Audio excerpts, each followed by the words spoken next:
السلام علیکم، میں ہوں محمد ندیم صادق اور آپ دیکھ رہے ہیں میرا یوٹیوب چینل۔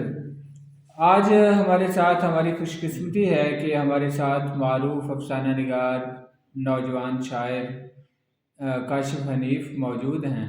کاشف حنیف ہمارے صحت کے معروف افسانہ نگار ہیں۔ مختلف میگزینز میں ان کا کلام شائع ہوتا رہتا ہے، افسانے بھی شائع ہو چکے ہیں۔ ایک شعری مجموعہ اور ایک افسانوی مجموعہ ان کا تیار ہے جو اشاعت کے مراحل میں ہے۔ پہلا سوال تو میں کاشف حنیف صاحب آپ سے یہ کروں گا کہ آپ اپنے تعلیمی مراحل کے حوالے سے بتائیں کہ آپ نے ابتدائی تعلیم کہاں سے حاصل کی۔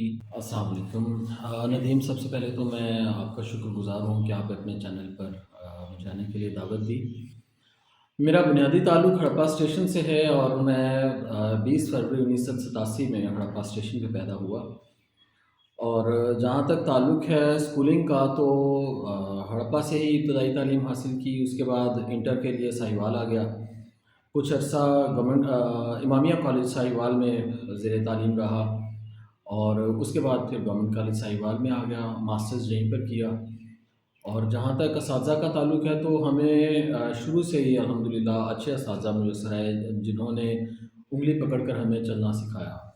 رمیش حسین منہاس صاحب ان لوگوں میں سے ہیں جنہوں نے ہمیں شاعری کی طرف مائل کیا، اور اس کے بعد کاشف شہزاد صاحب امامیہ کالج میں ہمیں ایک ایسی ہستی ملے جو نثر و شاعری میں اپنا مقام رکھتی ہیں۔ اس کے علاوہ جب ہم گورنمنٹ کالج ساہیوال میں آئے تو یہاں پر ڈاکٹر افتخار شفیع صاحب جیسی نابغہ روزگار شخصیت سے ہمارا تعارف ہوا، اور ان کے بعد پھر ڈاکٹر مطلوب حسین ترہانہ صاحب، پروفیسر ڈاکٹر ہنا جمشید صاحبہ، پروفیسر ڈاکٹر ندیم عباس اشرف صاحب، ان تمام لوگوں سے ہمیں بہت کچھ سیکھنے کا موقع ملا۔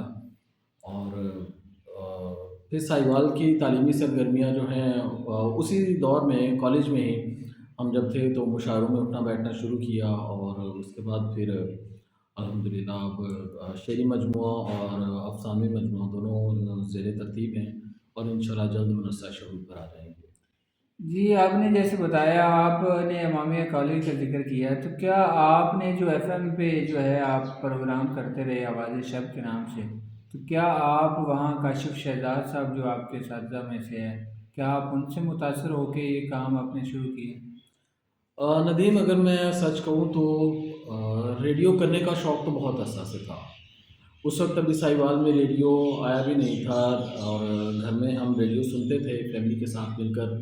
یہ وہ زمانہ تھا جب بڑے والا ریڈیو اور اس کے اوپر ایک مخصوص کور ہوتا تھا، تو 4 بینڈ والا شاید وہ ریڈیو تھا۔ تو ریڈیو تو ہم شروع میں سنتے تھے، لیکن درمیان میں پھر گیپ آیا، تو اسی دوران 2006 میں ساہیوال میں ریڈیو اسٹیشن کی ابتدا ہوئی۔ تو یہاں سے جو آوازیں سب سے پہلے آن ایئر جانے والی تھیں ریڈیو سن رائز ایف ایم 96 سے، ان میں حبیب صاحب، ان میں کاشف شہزاد، نجمہ رانی اور علی وارث انصاری صاحب، اقبال حیدر صاحب، محمد اقبال، یہ سارے لوگ اس وقت ریڈیو یہاں پہ کر رہے تھے، اور یہ سارے ایسے ملٹی ٹیلنٹڈ لوگ تھے کہ جن سے متاثر ہوئے بغیر ہم نہیں رہ سکے۔ آپ کا اور ایک الزام یہ بھی ہے کہ آپ جو ہے کاپی کرتے ہیں کاشف شہزاد صاحب کو، تو کیا آپ اس الزام کی تردید کریں گے یا تائید کریں گے؟ نہیں، پہلی بات تو یہ ہے کہ آج تک میری سماعتوں سے یہ الزام گزرا نہیں۔ اگر آپ ایسا کہہ رہے ہیں تو ہو سکتا ہے کسی نے آپ کے سامنے اس بات کا اظہار کیا ہو کہ میں کسی کو کاپی کرتا ہوں۔ سارے لوگ جانتے ہیں کہ میرا اپنا اسٹائل ہے، اور کاشف شہزاد کو میں کاپی نہیں کر سکتا بھی نہیں ہوں۔ اگر میں کرنا بھی چاہوں تو نہیں کر سکتا، ان کا اپنا لیول ہے، وہ ہمارے اساتذہ میں شمار ہوتے ہیں۔ اور ریڈیو پہ نہ سے ہی کالج میں ہم ان کے باقاعدہ طالب علم رہے، اور ریڈیو پہ ہم نے ان کو جتنا سنا اس سے ہمیں سیکھنے میں بڑی معاونت ملی۔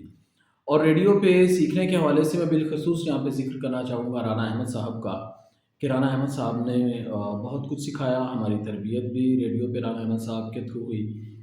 تو اس لیے میرا نہیں خیال کہ میں کسی کو کاپی کرتا ہوں، بلکہ میں نے تو اس طرح کے بیک گراؤنڈ میوزک سے بھی اجتناب کیا ہے۔ شاید کبھی کوئی ایک آدھ بار کسی نظم کے بیک گراؤنڈ پہ کوئی یا کسی غزل کے بیک گراؤنڈ پہ کوئی ایسا بی جی ایم آن ایئر کر دیا ہو جو کاشف شہزاد صاحب پلے کرتے ہیں، اور 10 سال میں ایسا کرنا میرے خیال میں یہ کسی کو کاپی کرنے کے مترادف نہیں ہے یا کسی کو نقل کرنے کے برابر نہیں ہے۔ اچھا، آپ نے گورنمنٹ کالج سہیوال سے اردو ادب میں داخلہ لیا اور یہاں آپ پڑھتے رہے، اور یہاں ڈاکٹر افتخار شفیع یقیناً جیسی بڑی شخصیات ہیں، تو آپ ان سے کس حد تک متاثر ہیں؟ میں کلی طور پر ان سے متاثر ہوں۔ اس کی وجہ یہ ہے کہ آپ کی زندگی میں کچھ لوگ ایسے ہوتے ہیں جن سے آپ کو بہت کچھ سیکھنے کا موقع ملتا ہے۔ تو میں ڈاکٹر افتخار شفیع صاحب سے کلی طور پہ متاثر ہوں، ان کی شخصیت سے، انتہائی نفیس انسان ہیں، اور اگر ایسا کہوں کہ وہ عاجزی اور انکساری کا مرقع ہے تو یہ بھی کچھ غلط نہیں ہوگا کہ اتنا کام کرنے کے باوجود جب ایک انسان میں عاجزی ہو تو اس سے متاثر ہونا، یہ انسان کے لیے بہت ضروری ہے کہ انسان ایسی شخصیات سے ضرور متاثر ہوتا ہے کہ جن کے پاس اتنے گن ہوں لیکن اس کے باوجود وہ شخص عاجزی اور انکساری کا مرقع ہو۔ اچھا، آپ شاعری اور افسانہ نگاری دونوں بڑے کامیاب طریقے سے آپ دونوں چیزیں تخلیق کر رہے ہیں، تو آپ نے سب سے پہلے شاعری کا آغاز کیا یا افسانہ نگاری کا آغاز کیا؟ بنیادی طور پر میں ایک شاعر ہی ہوں، اور پہلے شعر کہا، میٹرک کے زمانے میں شعر کہا، اور اس کے بعد پھر وہ چھپنے کے بجائے چھپنے کے قابل تھا، یعنی اس طرح کی شاعری کی۔ اب اس کا مطلب یہ نہیں ہے کہ لغو و اشعار کہے، لیکن جب آپ کو بحروں کا پتہ نہ ہو، جب آپ کو رموز کا پتہ نہ ہو، تو ایسے میں ایک شخص جیسا شعر کہہ سکتا ہے۔ یعنی ہم نے ایک نظم لکھی اور ایک میگزین کو بھیج دی، اور اس کے بعد کچھ 6 ماہ تک انتظار کرتے رہے، حالانکہ وہ میگزین ہر ہفتہ آتا تھا۔ تو اس کے بعد تقریباً 6 ماہ تک ہم انتظار کرتے رہے کہ ہماری نظم چھپے گی، لیکن وہ ظاہری بات ہے شاید وہ اس قابل نہیں تھی کہ وہ پبلش ہو سکتی۔ تو اس کے بعد رابطہ ہوا صفی ہمدانی صاحب سے، اور صفی ہمدانی صاحب ہمیں ارشاد جلندی صاحب کے پاس لے کر پہنچے، تو باقاعدہ طور پر ہم ارشاد جلندی صاحب کے شاگرد ہوئے۔ لیکن اس دوران میں ایک اور بات بتا دوں کہ ارشاد جلندری صاحب اور صفی ہمدانی صاحب سے تعلق ہونے سے قبل میری ملاقات پروفیسر ڈاکٹر افتخار شفیع صاحب سے ہو چکی تھی، کیونکہ گورنمنٹ کالج ساہیوال میں ہی ادب کے حوالے سے کچھ نشستیں ہو رہی تھیں، اور اردو کے حوالے سے الگ کلاسز کا اجرا یہاں پر کیا جا رہا تھا۔ تو اسی دوران میں افتخار شفیع صاحب سے ہماری ملاقات ہوئی، تو ہم ان کی شخصیت کے گرویدہ ہو گئے، اور ان کی وجہ سے ہم اردو کے زیادہ قریب آئے۔ لیکن شاعری میں جو میرے پہلے استاد ہیں وہ ارشاد جلندری صاحب ہیں۔ مختلف میگزین میں آپ کی جو ہے تحریریں نظر سے گزرتی رہتی ہیں، جس میں افسانہ ہے، اور کئی افسانے میں آپ کے پڑھے ہیں جو خاص طور پہ معاشی مسائل کے حوالے سے ہوتے ہیں، معاشرتی مسائل کے حوالے سے آپ نے زیادہ لکھتے ہیں، تو افسانے میں آپ افسانہ نگاری کا آغاز کب کیا اور آپ کن سے زیادہ متاثر ہیں؟ ہاں ندیم، یہ بڑا اچھا سوال ہے کہ افسانہ نگاری کا آغاز کب کیا۔ افسانہ پڑھنا مجھے ہمیشہ سے اچھا لگتا ہے۔ ہم بچپن سے کہانیاں سنتے بڑے ہوتے ہیں، اور کہانی جہاں سننے کا شوق ہمارے ہاں موجود ہوتا ہے، وہاں پر بہت سے لوگ یہ چاہتے ہیں کہ وہ کہانی کہہ سکیں، کہانی کو مختلف انداز میں بیان کر سکیں۔ ایک تو ہم کہانی ہمیشہ سے پڑھتے آ رہے ہیں، ہم بچپن میں کہانیاں سنتے ہیں، کہانیاں سنتے ہیں، ہم جوانی کی دہلیز پہ قدم رکھتے ہیں، اور اس کے بعد کچھ لوگ یہ چاہتے ہیں کہ وہ کہانی لکھ سکیں، یا کہانی لکھی اور وہ میں نے ڈاکٹر افتخار شفیع صاحب کو دکھائی، تو انہوں نے اس پہ میری بڑی حوصلہ افزائی کی۔ بعد میں اسی کہانی میں کچھ رد و بدل کر کے اس کو کسی میگزین کو بھیجا گیا، تو وہ کہانی پبلش ہو گئی۔